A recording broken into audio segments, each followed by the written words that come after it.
the monarchy provides, with the Constitution, a degree of long-term stability that is actually quite hard to come by any other way. In recent online reports and entertainment discussions, a dramatic story has been circulating about a supposed legal move involving Princess and in a section of the Sandringham estate, one of the most famous royal properties in the United Kingdom. According to these unverified claims, Princess has taken legal steps through her representatives to secure exclusive access rights to a specific wing of Sandringham, a place that has long been associated with private royal gatherings, family traditions, and seasonal retreats. This reported action is said to have created tension within the royal household, especially regarding Queen Camilla's alleged interest in using parts of the estate for a quiet summer stay. While none of this has been officially confirmed by reliable royal sources, the story has gained attention because it combines several elements that the public finds fascinating: royal family dynamics, property disputes, legal control, and emotional tension between senior members of the monarchy. In this narrative, Sandringham is not just a building or estate. It is portrayed as a symbol of royal identity and tradition, passed down through generations and deeply tied to the private lives of the British royal family. The estate itself is known for its vast land, historic houses, and its role as a Christmas gathering place for the royals, which makes any suggestion of restricted access or internal disagreement feel even more dramatic. Supporters of this rumored story describe Princess, and as someone who is highly disciplined, practical, and protective of tradition, suggesting that she may prefer formal legal clarity rather than informal family arrangements when it comes to important royal spaces. In this version of events, her alleged legal action is seen not as an emotional decision, but as a structured and strategic step to ensure that certain areas of the estate remain under clearly defined usage rights. On the other hand, Queen Camilla is often described in public discussions as someone who has worked to establish her position within the royal family after years of public scrutiny, and in this rumored situation, she is portrayed as seeking a peaceful private retreat away from public attention and official duties. The idea that these two senior royal women could be in indirect conflict over access to a royal residence has fueled online debates, even though no official evidence supports the claim. Still, the story continues to spread because it fits into a familiar narrative pattern that audiences often enjoy: tradition versus change, formal authority versus personal preference, and quiet power struggles within a famous royal household. Adding to the drama is the symbolic importance of Sandringham itself, which is often described as one of the most personal properties of the monarchy rather than a public institution asset. It has been associated with key royal events, private family moments, and historical transitions, which makes it an emotionally charged setting for any imagined conflict. In this narrative framing, legal documentation becomes more than paperwork. It becomes a representation of control, influence, and long-standing family boundaries. Some versions of the story even suggest that informal agreements that once governed access to different parts of the estate may be breaking down, leading to a more formal and legally structured approach to property use among royal family members.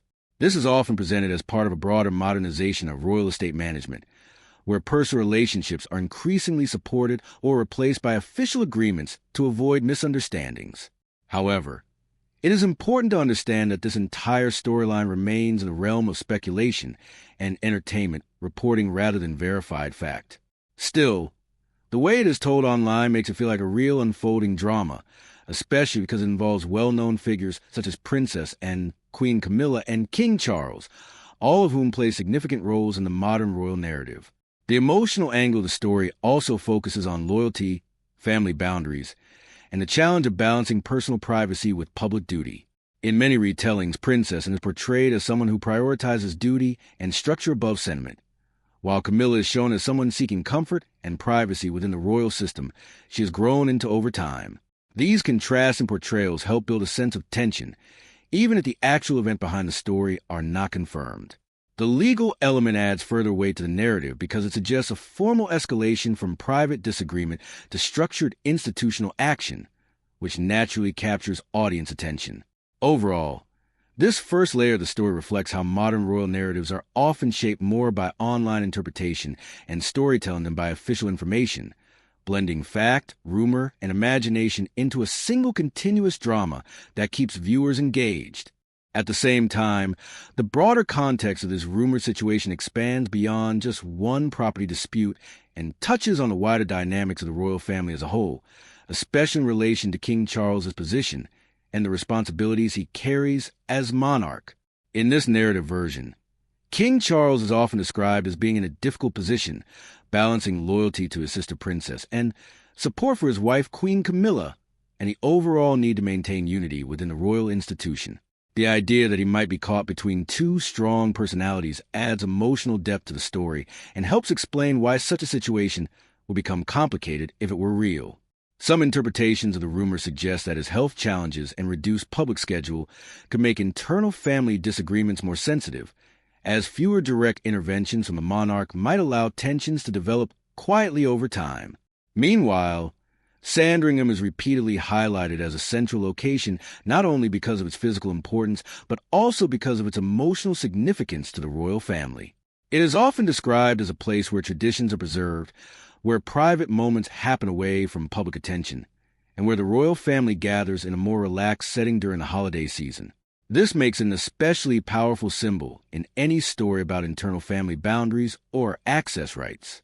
In this imagined scenario, the legal action attributed to Princess and is sometimes described as a way of preserving order and clarity within a changing royal structure, where older and formal arrangements may no longer be sufficient for modern expectations. Queen Camilla's alleged interest in using the estate for a private retreat is framed as part of her evolving role within the monarchy, where she balances public duties with personal space and rest. However, none of these claims are supported by official palace statements, and they should be understood as part of online storytelling culture rather than factual reporting. What makes a story particularly engaging audiences is the way it combines real historical locations, real public figures, and plausible legal concepts into a narrative that feels believable, even if it is not confirmed. This blending of reality and speculation is a common feature in viral royal content, where emotional storytelling often takes priority over strict accuracy. As a result, viewers are drawn into discussions about authority, tradition, and family relationships, even when the actual events remain unknown or unverified. In many versions of this narrative, the focus eventually shifts from the legal dispute itself to the broader question of how the monarchy adapts to internal change while maintaining stability and public trust. Some interpretations suggest that formal legal documentation of property use within royal estates could represent a modernization trend, ensuring that future disputes are minimized through clearer agreements. Others see it as a sign of increasing formality within what was once a more privately managed family system. Either way, the story reflects public fascination with the inner workings of the monarchy and the idea that even the most established institutions can experience quiet internal tensions. Ultimately, while the details of this particular narrative remain speculative, it continues to attract attention because it presents a dramatic and emotionally layered view of royal life, combining tradition, authority, and personal relationships into a single unfolding story that feels both familiar and intriguing to audiences around the world. In recent online discussions and entertainment-style storytelling videos, a dramatic narrative has been circulating around Princess and Queen Camilla and the Sandringham estate, one of the most historically important royal residences in the United Kingdom. According to these unverified claims, Princess has allegedly taken legal steps through her representatives to secure exclusive usage rights over a specific wing of Sandringham, a move that has sparked widespread debate among royal watchers and online audiences. In this version of events, Sandringham is not just a property, but a deeply symbolic location tied to generations of royal tradition, family gatherings, and private royal life away from public attention. The estate itself covers thousands of acres of land and includes multiple historic buildings, cottages, and private residences used by different members of the royal family over time. Because of its unique status as a privately owned royal estate rather than a government property, any discussion about access, usage rights, or internal arrangements becomes especially sensitive and emotionally charged. The rumored legal move by Princess is often described as a formalization of long-standing informal agreements that traditionally govern how different family members use parts of the estate. In older royal traditions, access to private residences like Sandringham was often managed through trust, family understanding, and private arrangements rather than written legal contracts. However, in modern interpretations of royal management, especially in speculative online narratives, it is suggested that these informal systems may be breaking down, leading to more structured legal documentation. Within this storyline, Princess is portrayed as a highly disciplined and duty-focused member of the royal family, someone who values order, clarity, and institutional stability above personal sentiment. Her alleged legal action is framed not as an emotional reaction, but as a calculated step to preserve long-term clarity over property use within a complex and evolving royal household. On the other hand, Queen Camilla is portrayed in this narrative as seeking a private and peaceful retreat within the royal estate system, particularly during summer months when senior royals often spend time away from official duties. The alleged conflict arises from the suggestion that Camilla may have intended to use a section of Sandringham for private rest and relaxation, only to find that usage rights have been formally defined or restricted through legal documentation initiated by and signed. This creates a dramatic tension that online audiences find compelling, even though there is no official confirmation that such a situation exists.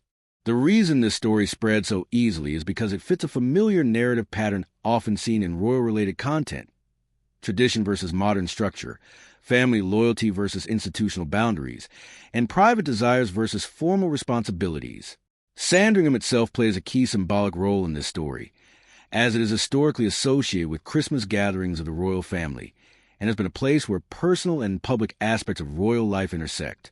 Because of its emotional and historical weight, even a small change in how the estate is used becomes a powerful storytelling element. In many online retellings, the legal aspect is emphasized to suggest that the monarchy is increasingly moving toward formal systems of governance, even within its private family arrangements.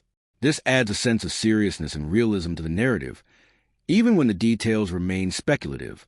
Princess's character in this narrative is often shaped by her public reputation as one of the hardest-working and most private members of the royal family, someone who rarely engages in public drama and prefers duty over publicity. This portrayal makes her a natural figure in stories about structure, discipline, and boundary setting. Queen Camilla, meanwhile, is often framed as someone who has worked to establish her position within the royal institution over many years, gradually moving from a controversial public figure to a more accepted and respected member of the monarchy. This contrast in public perception adds emotional depth to the rumored conflict, even though it remains part of entertainment-based storytelling rather than verified reporting. Ultimately, this first layer of the narrative reflects how modern digital media often transforms royal life into structured drama, blending real locations and public figures with speculative interpretations that are designed to engage viewers emotionally rather than inform them factually. At a deeper level within this fictionalized narrative, the alleged involvement of legal representatives marks an important symbolic shift from informal family tradition to formal institutional control. In older depictions of royal family life, many arrangements regarding property usage, seasonal residence, and private access were often handled quietly through internal agreements that relied heavily on trust and long-standing custom. However, in this modern storytelling version, the introduction of legal documentation suggests a breakdown or evolution of those informal systems. Princess Anne, in this context, is often portrayed as someone who recognizes the need for clear boundaries in order to prevent misunderstandings or future disputes. Her alleged legal action is therefore framed as a protective measure, ensuring that her branch of the family retains defined access rights to specific areas of Sandringham that have historically been associated with her household. This approach is often interpreted as part of a broader theme of modernization within royal estate management, where clarity and documentation replace older, more flexible arrangements. Queen Camilla's role in this narrative is more emotionally framed, focusing on her desire for privacy and personal space within the royal environment. As queen consort and later queen, she is often depicted as balancing public responsibilities with private needs, making the idea of a secluded retreat particularly significant in storytelling versions of this rumor.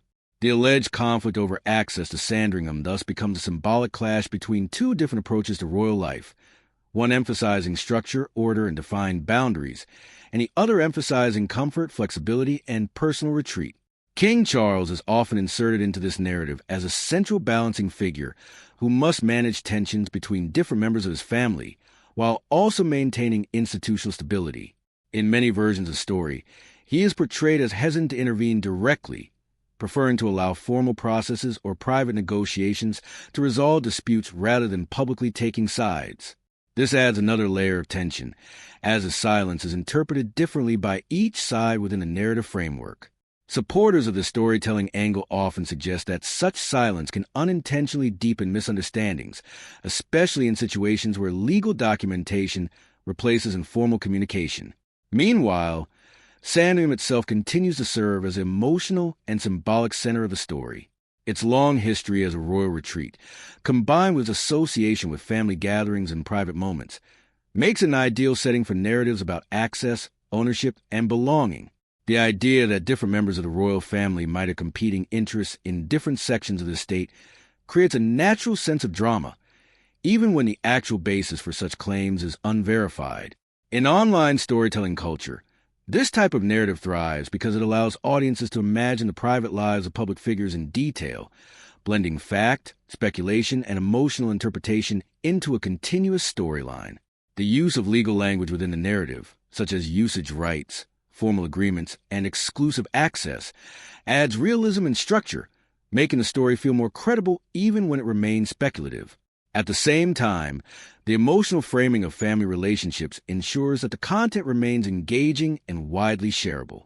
This combination of legal structure and emotional tension is a common feature in viral royal content, where audiences are drawn not just to what is happening, but to what it might symbolize about power,